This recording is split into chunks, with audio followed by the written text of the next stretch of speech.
Use me as a vessel, period. You know, whether to show my flaws, whether to show my intellect, to show my pain, to show my hurt, to share my stories, to share his message, all across the board. You know, that's me personally. That's always been a vessel. You know, I could say the nastiest thing on record, period. But I still feel like that's a vessel. You need to hear that because I can't sugarcoat the reality of what's going on out here. I can't sugarcoat the reality of my imperfections, period. So when you hear certain things and certain things you may not like, you may have discomfort from, it's out of my hands. These words, you know, they're not just made up words. You know, when I say I sit and I live with them, you know, and I really zone into them, these are ideas that's coming way beyond me. Man, that's just how I feel about it since day one. Working with Mike Will, who's on a serious wave right now. Yeah. Unbelievable. I thought your work on Perfect Pine as well. It's one of my favorite songs on Ransom. Yeah, man. Track's incredible. Let's talk about your relationship with him creatively and how you guys get what you get together and what you like about working with him as a producer. You know what's crazy about me and Mike, man? We've been in the studio for a long time. Like longer than we would know? Longer than you guys would know. But we never made records. You know, he always said to each other, man, one day we're going to make them records. Yeah. We're going to make them joints, you know. And we always say timing. That's our thing. Timing is everything. When he hit me on the text, he was like, is it time yet? I'm like, nah, it ain't time yet. It ain't time yet. How do you let somebody down like that on a text? I mean, what happens is, you know, you build a relationship with people, you know, and it's further than just, you know. Lip service, you can be honest. Right, trying to small talk and then, you know, keep someone's ego right. How did you know it was time? Just the moment how I was feeling from the aggression I want to take and the approach that I want to take. And the urgent feel, I know, you know, the producers, you know, to go to. And I know who's gonna bring that that thing that inspires the right lyrics for me, you know, so. I want to talk to you about and we have to talk about, I mean, the way that it fits into the record, the news reports. It's very Ice Cube, actually, the way he would take when people would pull apart his philosophy and he would take that and use it back in it. Oh, yeah. So, you know, that report that came out that followed the BET performance, when did you first hear about that? When did I first hear about that? Probably as soon as it came out. Did you actually see it? Yeah. Well, someone sent it to me. Right. Yeah, so I didn't see it live. I thought it was just a trip. You know, I thought it was a clickbait because anybody that know me, they know that, you know,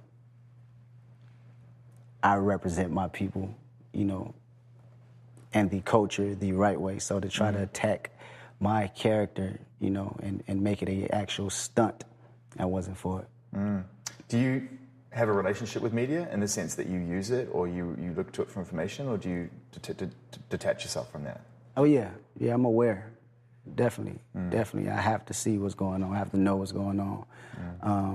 I have to do my research on what's going on to let me know that you're not just feeding me bullshit. Yeah, I got to find a backstory, and I have to apply my own knowledge. Do you think the media is doing its job right now? It's the media doing it. The media always has some twists and some turns, you know. Like my mother say, you got to know when to listen and when to shut your ears off. Holding them and when to fold them. Let's talk about the song called Element. Yeah. You know, I love the fact you brought Kid Capri and the Mixtape King, legendary hip-hop personality and DJ into the whole thing, what was the inspiration behind using Kid Capri? Oh, man. That's a great question. The funny thing is, that was probably one of the first ideas I had for this record. Crazy. I wanted it to feel like,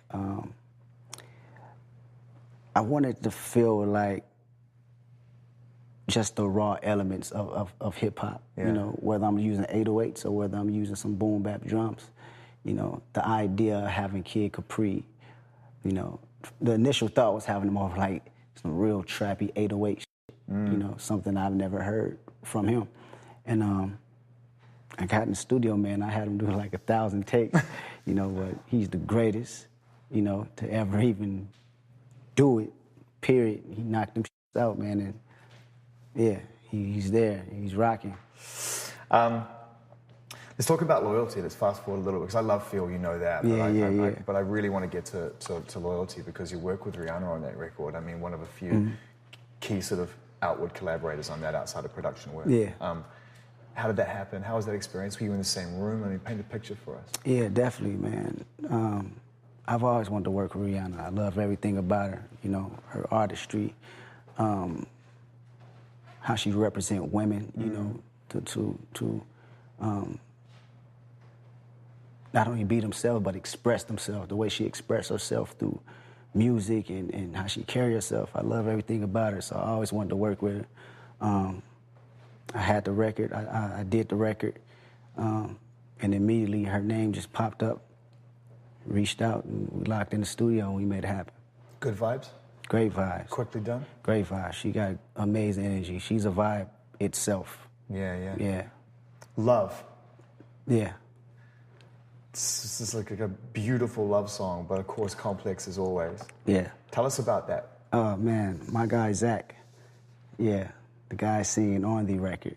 We was in the studio vibing, and he playing tracks after track after track after track. This dude is an amazing talent, and I've always loved to have fresh ears and bring fresh, present, you know, fresh talent to the world, period, because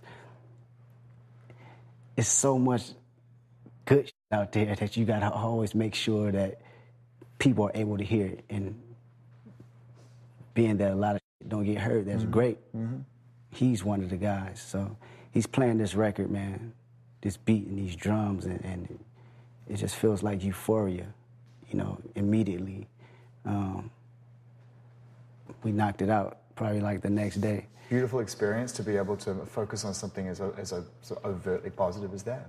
You know what I mean? And definitely. Because you have to really, to write a love song like that, you have to put yourself in a place where you have to try and just put everything else to one side. Exactly. And that's why I said we knocked it out as soon as possible. Yeah, I heard the beat, and immediately, you know, I just go back to this space of, you know, being a teen and you just now figuring out what is the concept of actually further being attracted to a woman, but actually loving someone, you know, and feeling that type of love and getting your heart broken, you know, going back to that space and the simple idea and the simple concept of love and that feeling amongst all the other madness around the album. I was going to ask you, I mean, to have that in your life, to be settled in a relationship, you know, that seems, from by all accounts, strong, must be hugely grounding given the kind of craziness that you exist in. It's not a normal existence. Yeah, exactly. And that's the yin and the yang, you know. You can't have love, you know, without, you know, your pride affecting it, you know, without having to take your ego out the situation, you know, throwing your humble, the idea of that, you know, around, you know. So I felt there was a perfect exclamation mark, you know. I want to talk about XXX. Yeah. Features you two. Bono's often said, you know, to me in public that America is an idea. And he sort of, that sentiment is in that song. You know, he talks about it's a sound, it's not a place. Right. You know. Crazy lyrics. Crazy lyrics. Couple bars. Impactful. Yeah. What does XXX mean to you? What is it? XXX is the idea of complete chaos and madness. That's what I got from it. Organized madness, controlled madness. You know, us trying to control this madness. So when you hear them lyrics of what he's saying, you know, it's a place, you know, it's an idea. It's a kind of us trying to control that idea through lyrics, through song. You know. Is it a good idea, even the original idea of what America is? For better or for worse, it's a content idea. A content idea. Simple as that. You know, that's one of the songs that you do kind of like touch on Donald Trump as president. It's where it makes its way into that again, you know, in a situation where you're like, you know, okay, this is the world we live in right now. Yeah. Wasn't the world we were in before. You had a story, you know, you have a really personal relationship with Barack Obama, and I wonder what that left in you as a person, the chance to meet him, the chance to share thoughts with him and have ideas with him as the president at that moment in time? What you took from that experience? What I took from that experience was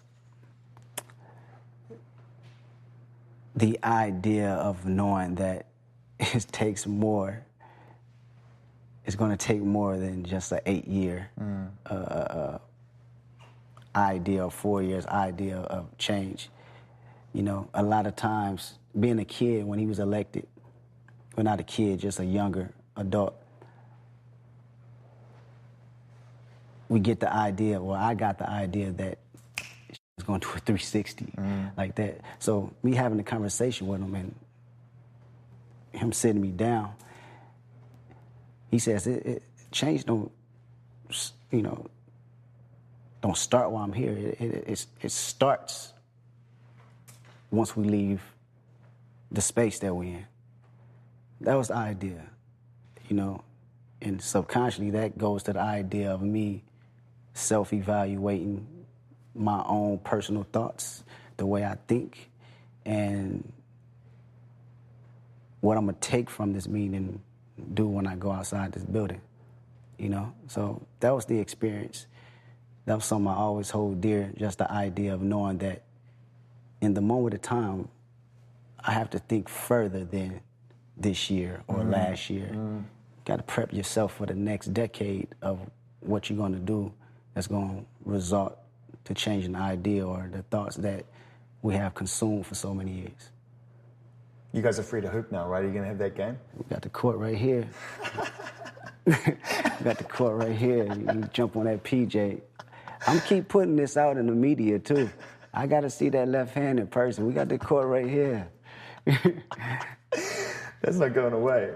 Dude, there's so much to talk about. I can't believe we're coming to an end of our time. I mean, I just don't want to leave anything undone. So I'm gonna get to Duckworth. Okay. I mean, there's this incredible end to the record, which just shows how tenuous it all is. Do you know what I mean? Like, it's on a rope, isn't it? It's on a tightrope at all times, and left or right can change everything the whole time. Yeah. When did you realize that story, that had happened? When did you realize that they knew each other? When did that story get shared with you? Were you in the room when they worked it out and looked at each other? I mean, just... About a year after I met Top Dog. I met him when I was 16.